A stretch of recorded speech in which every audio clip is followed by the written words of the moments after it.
Hi everyone, in this tutorial I'll show you how to enter a check in QuickBooks Online. This guide is perfect if you're new to QuickBooks or just need a quick refresher. To get started, open your browser and go to the QuickBooks Online website.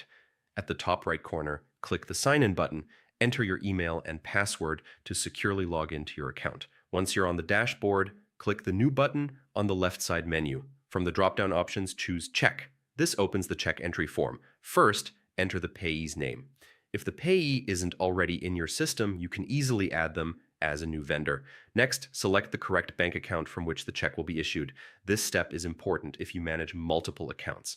Now, categorize the expense by choosing the appropriate category, such as office supplies, utilities, or any other relevant expense type. This ensures your financial reports stay accurate. After that, carefully enter the check amount. Double-check the number to avoid any mistakes in your records. Finally, click Save and Close to record the transaction. QuickBooks will now update your books with the new check entry. And that's it. By entering checks properly in QuickBooks Online, you'll keep your financial records accurate and gain better insights into your business finances. Thanks for watching, and I'll see you in the next tutorial.